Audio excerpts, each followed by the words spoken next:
नमस्कार दोस्तों, स्वागत है आपका अपने चैनल GK25 ट्रिक्स पर। आज की इस वीडियो में हम मध्य प्रदेश की MPPB ग्रुप 4 परीक्षा से रिलेटेड पिछले साल के प्रश्न पत्रों के बारे में जानेंगे। यानी कि जो क्वेश्चन पेपर रहेगा, आपको पिछले साल जैसा क्वेश्चन आए थे वो आपको बताए जाएंगे और साथ ही से जुड़े हुए क्वेश्चंस भी आपको प्रिपेयर कराए जाएंगे, जिसे हम आपको एक शॉर्ट नोट के ज़रिए याद कराएंगे।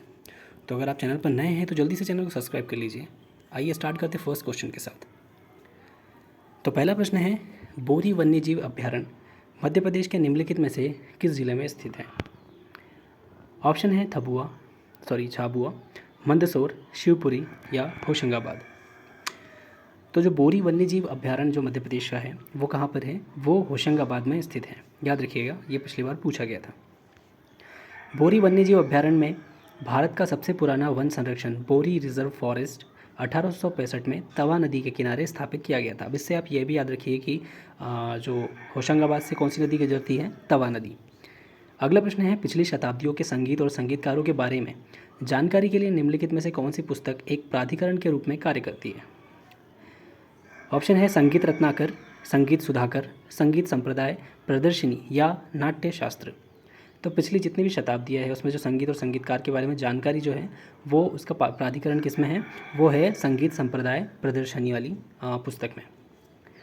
थर्ड वाला ऑप्शन जो है राइट आंसर है। वर्ष 1904 में सुब्बारामा दीक्षितार द्वारा लिखित संगीत संप्रदाय प्रदर्शनी पिछली शताब्दियों के संगीत संगीतकारों और संगीत रचयिताओं के बारे में जानकारी के लिए एक प्राधिकरण के रूप में कार्य करती है। दक्षिण के कई संगीतकारों और संगीत रचयिता हिंदुस्तानी संगीत प्रणाली से भी निकटता से परिचित हैं और जहाँ भी अनुमति हो उन्होंने अपनी रचनाओं के लिए हिंदुस्तानी रागों को अपनाया है। अगला प्रश्न है, अलवर संत किसकी पूजा करते थे? ऑप्शन है विष्णु, इंद्र, शक्ति या शिव की। यानी कौन से भगवान की पूजा करते थे अलवर संत? अलवर संत जो थे वो विष्णु देव की पूजा करते थे। फर्स्ट वाला ऑप्शन जो है राइट आंसर है।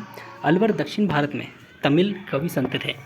उन्होंने लालसा, परमानंद और सेवा के अपने गीतों में हिंदू भगवान विष्णु की भक्ति की वकालत की है। अलवर का अर्थ होता है जो ईश्वर के अनुभव में डूबा हुआ है। अगला प्रश्न है, निम्नलिखित में से किस देश का कोई लिखित संविधान नहीं है? ऑप्शन है डेनमार्क, भारत, अमेरिका या ब्रिटेन। तो ब्रिटेन का जो है कोई भी लिखित संविधान नहीं है। इसके अलावा और भी कई सारे देश आते हैं। ब्रिटेन का संविधान अलिखित या असंहिताबद्ध है, जिसका अर्थ है कि उसके पास ऐसा कोई भी लिखित दस्तावेज नहीं जो सभी कानूनों, नियमों, विनियमों को परिभाषित करता हो। इसके अलावा इजराइल, कनाडा, सऊदी अरब और न्यूजीलैंड ऐसे देश हैं जिनका लिखित संविधान नहीं है। अगला प्रश्न है, बड़ी संख्या में लोगों से जुटाई गई धनराशि के माध्यम से किसी परियोजना या नए उद्यम को वित्त पोषित करने की विधि को क्या कहते हैं? यानी बड़ी संख्या में जो लोगों की जुटाई गई धनराशि होती है उससे परियोजना या फिर जो उद्यम स्थापित करते हैं तो उसकी विधि को क्या कहते हैं? ऑप्शन है जन सहयोग, वाणिज्यिक वित्त पोषक, क्रॉस सब्सिडिशन, ऋण की अधिकता। तो इसको क्या कहा जाता है? इसको जन सहयोग कहा जाता है, क्योंकि इसमें क्या कर रहे हैं वो मतलब एक तरह से मदद की जा रही है। जन सहयोग मित्रों, परिवारों, ग्राहकों और व्यक्तिगत निवेशकों के संयुक्त प्रयासों से जुटी जो पूंजी होती है उसको ये एक तकनीक होती है। अगला प्रश्न है, 2022 में 14 से 25 नवंबर तक सिटीज़ की पार्टियों का 19वां सम्मेलन कहाँ आयोजित किया गया? अब देखिए, इसमें CITES जो है ये क्या है? ये है वन्य जीवों और वनस्पतियों की लुप्तप्राय जो प्रजातियाँ थी उसका एक सम्मेलन था। तो ये कहाँ किया गया था? ये किया गया था पनामा में किया गया था। वन्य जीवों और वनस्पतियों, इसको CITES कहा जाता है कि लुप्त प्राय प्रजातियों में अंतर्राष्ट्रीय व्यापार पर सम्मेलन के पक्षकारों के सम्मेलन की 19वीं बैठक पनामा के सुंदर शहर में 14 से 25 नवंबर तक आयोजित की जा रही है। अगला प्रश्न है, बुरहानपुर स्थान का नाम कहाँ से आया? यानी किसके नाम पर बुरहानपुर का नाम रखा गया? ऑप्शन है राजा, नाविक, ब्रिटिश अधिकारी या संत। तो बुरहानपुर का नाम जो है वो जो संत है उनके नामों पर रखा गया था बुरहानपुर शहर मध्य प्रदेश के ताप्ती नदी के तट पर स्थित है। शहर कई विशाल द्वारों से सुसज्जित और प्राचीर से घिरा हुआ है। अगला प्रश्न है, सितंबर 2022 में मोहम्मद बिन सलमान को किस देश के प्रधानमंत्री के रूप में नियुक्त किया गया? ऑप्शन है ईरान, इंडोनेशिया, इराक या सऊदी अरब। तो सितंबर 2022 में मोहम्मद बिन सलमान को किस देश का किया गया था? सऊदी अरब का इनको प्रधानमंत्री नियुक्त किया गया। सऊदी अरब में किंग सलमान बिन अब्दुल अजीज़ ने अपने बेटे और वारिस क्राउन प्रिंस मोहम्मद बिन सलमान को देश के प्रधानमंत्री के रूप में नामित किया है। अगला प्रश्न है अंतर्राष्ट्रीय वन दिवस कब मनाया जाता है। ऑप्शन है 29 जुलाई, 31 मार्च, 21 मार्च या 30 सितंबर। तो अंतर्राष्ट्रीय वन दिवस कब मनाया जाता है? 21 मार्च को मनाया जाता है। 21 मार्च को अंतर्राष्ट्रीय वन दिवस मनाया जाता है। 28 नवंबर 2013 को संयुक्त राष्ट्र महासभा के प्रस्ताव द्वारा 21 मार्च को अंतर्राष्ट्रीय वन दिवस की स्थापना की गई थी। अगला प्रश्न है नवंबर 2021 में भारतीय नौसेना के प्रमुख कौन बने हैं। ऑप्शन है रॉबिन के धवन, आर हरिकुमार, सुनील लांबा या करमबीर सिंह। तो 2021 नवंबर में नौसेना के जो प्रमुख बने हैं वो कौन बने हैं? आर हरिकुमार को एडमिरल आर हरिकुमार भारतीय नौसेना के 25वें प्रमुख हैं। तो ये भी याद रखिएगा, 25वें नौसेना प्रमुख। उन्होंने करमबीर सिंह के पदभार ग्रहण किया, जो नौसेना के 4 दशक की सेवा के बाद 30 नवंबर को सेवानिवृत्त। इसके पहले कौन थे? करमबीर सिंह। अगला प्रश्न है निम्नलिखित में से किस मंत्रालय ने कॉफ़ी के लिए ब्लॉकचेन आधारित ई मार्केट प्लेस शुरू किया है? कौन सा है? ऑप्शन है वाणिज्य और उद्योग मंत्रालय, गृह मंत्रालय, वित्त मंत्रालय या कौशल विकास और उद्यम मंत्रालय। तो किस मंत्रालय ने कॉफ़ी के लिए एक ब्लॉकचेन आधारित ई मार्केट प्लेस शुरू किया है? तो वो है वाणिज्य और उद्योग मंत्रालय। यानी एक तरह का क्या है ये मार्केटिंग। तो मार्केटिंग यानी कि उद्यमिता से संबंधित।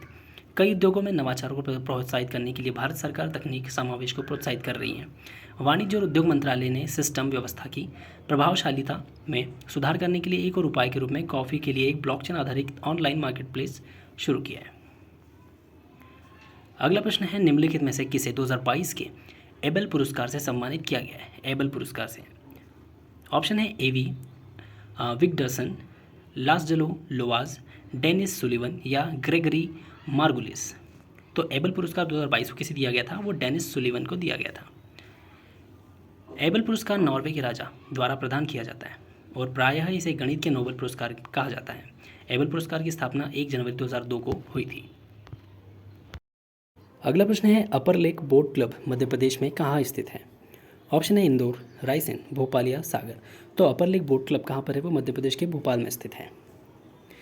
भोजताल, जिसे पहली ऊपरी झील यानी बड़ी झील के नाम से जाना जाता था, मध्य प्रदेश की राजधानी भोपाल के पश्चिम भाग में स्थित है। कहा जाता है कि इसे राजा भोज या परमार वंश के 11वीं शताब्दी में बनवाया गया था। तो जो भोजताल है वो किस पर है? वो बड़े तालाब पर ही बना हुआ है। Boat club.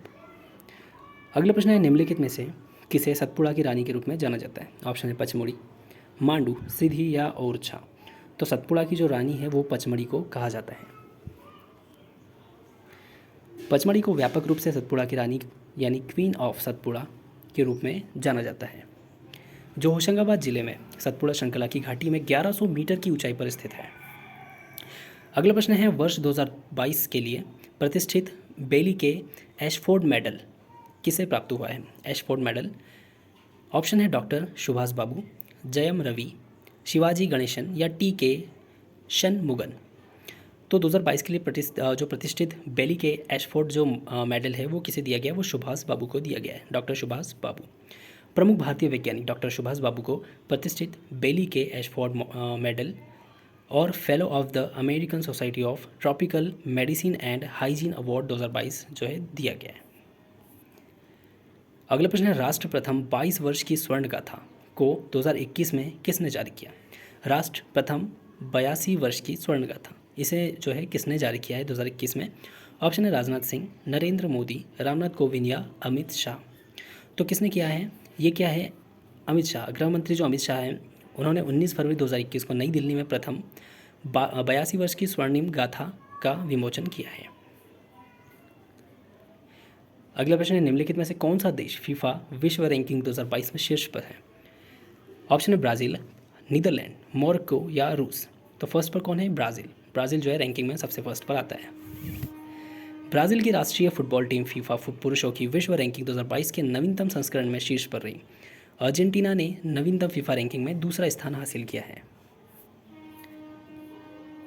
अगला प्रश्न है दामोदर गणेश बापट को 2018 में कौन सा सम्मान किस क्षेत्र में दिया गया था? दामोदर गणेश बापट को 2018 में ऑप्शन है पद्म भूषण सामाजिक कार्य के लिए, पद्म विभूषण कला संगीत के लिए, पद्मश्री कला संगीत के लिए या पद्मश्री सामाजिक कार्य के लिए। तो दामोदर गणेश बापट को 2018 में जो सम्मान दिया गया था वो दिया गया था पद्मश्री, और वो भी उनके सामाजिक कार्य के लिए दिया गया था। यानी फोर्थ वाला ऑप्शन जो है राइट आंसर है। बापट छत्तीसगढ़ के आदिवासी क्षेत्रों में अपने सामाजिक कार्यों के लिए जाने जाते हैं। उन्होंने जांजगीर चांपा जिले में भारतीय कुष्ठ निवारक संघ में कुष्ठ रोगियों के उपचार व सेवा में अपना जीवन जो है समर्पित किया है। आज का आखिरी क्वेश्चन है 2022-23 के बजट के अनुसार अनुमानित आर्थिक वृद्धि क्या है, यानी जो अनुमान लगाया गया था आर्थिक वृद्धि का वो क्या रहा था। ऑप्शन है 11.3 यानी 11.3, 6.4, 9.2 या 9.0। तो 2022-23 में जो बजट का अनुमानित आर्थिक वृद्धि दर की गई थी वो कितनी थी अनुमानित, वो थी 9.2 यानी 9.2 की गई थी। चालू वित्त वर्ष में भारत की अर्थव्यवस्था 9.2 बढ़ने की उम्मीद थी उस समय थी। आर्थिक विकास को लोगों की वास्तविक आय में वृद्धि के रूप में जाना जाता है। तो ये थे हमारे टॉप क्वेश्चंस, और ये जो थे जितने भी हमारा प्रीवियस ईयर के क्वेश्चन सेट में से लिए गए हैं। और भी आपको वीडियोस हमारे चैनल पर मिल जाएगी, तो जल्दी से चैनल पर जाइए, चैनल को सब्सक्राइब कर लीजिए। कई सारी वीडियोस मिलेगी आपको अलग अलग सब्जेक्ट्स रिलेटेड, अलग अलग एग्ज़ाम्स रिलेटेड। जिस भी एग्ज़ाम्स में आप इंटरेस्टेड हो आप हमारे चैनल पर जाकर देख सकते हैं। कई सारी वीडियोस आपको ट्रिक्स में बताई गई है जिससे आपको याद करने में बहुत ज़्यादा आसानी होगी। तो जल्दी से चैनल पर जाइए, चैनल को सब्सक्राइब करिए। आने वाली नेक्स्ट वीडियो के अपडेट के लिए बेल आइकन को प्रेस कर दीजिएगा। GK 25 tricks. जय हिंद, थैंक यू।